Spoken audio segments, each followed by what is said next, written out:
Hi, I'm Whiskey, the deaf therapy dog. Today, my owner Billy and I are going to tell you about our journey and the joy we bring to others through our work together.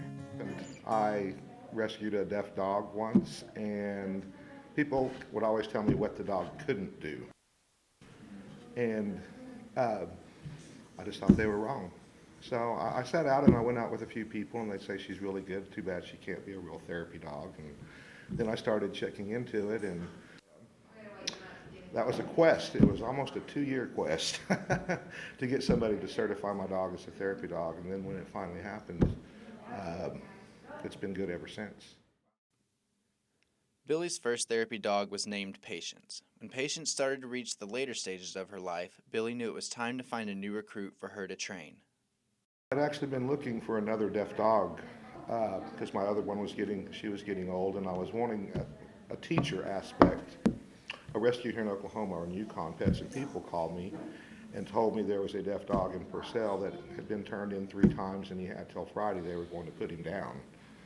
So I went out and looked, and it was like he was what I was looking for. It wasn't easy for us to get started. In fact, we were rejected by several programs because I am deaf.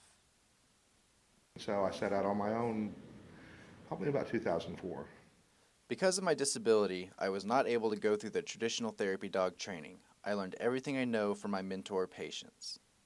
I don't go through the traditional classes because most dog trainers will want to tell you what a deaf dog can't do. And so we just, we're fortunate enough to have places that let us come and work, and then we just test out. Two of my favorite places to visit are the Toby Keith Foundation and the Oklahoma Foundation for the Disabled. Started with hospice, and then hospice one day sent me to a young lady who was terminally ill, and she also had Downs. And then one of her favorite places to go was the Oklahoma Foundation for the Disabled. And when she passed away, I said, well, I'll go check this place out. And it was like, wow, this is what I've been looking for. We spend lots of time at the Oklahoma Foundation for the Disabled. I get tons of attention, and everyone is really excited to see us when we come visit. Oklahoma Foundation for the Disabled, been going there since 2005. Do a lot. We do Special Olympics with them. Whiskey goes to the Special Olympics every year. Patients used to go to the Special Olympics every year, and we're coaches. And I actually got Volunteer of the Year last year for the capital area for Special Olympics. The Toby Keith Foundation was started in 2006 to provide a home for pediatric cancer patients receiving treatment at the OU Children's Hospital. This just opened up last fall. And so we have been coming here since the beginning. So we've been coming here about a year. Meet all kinds of families, all kinds of kids. A lot of brave families and a lot of brave kids. Billy and I love volunteering. The feeling you get from bringing a smile to someone's face just by being there is unlike any other. Watching them smile. We get a lot of smiles from people. A lot of times people don't realize it, me and my wife do, and sometimes the dog has a bigger effect on the family. Sometimes you'll see Whiskey will be surrounded by 2 or 3 mommies, and they're all petting them and talking to him, or the mom and dad, or got their hands all over Whiskey. And I just like to see the interaction. I like to see when somebody who hasn't interacts. That is probably one of the sweetest things. Never get enough of it.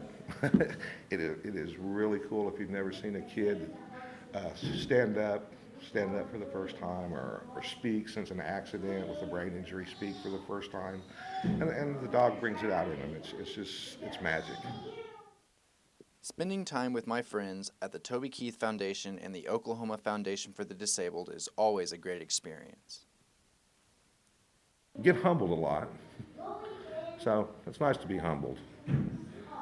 And I get humbled on every stinking visit I go on, at least once, sometimes multiple times. So I'm just glad to help. Giving back to the community is as simple as putting aside a little time to bring a smile to someone's face. Give back.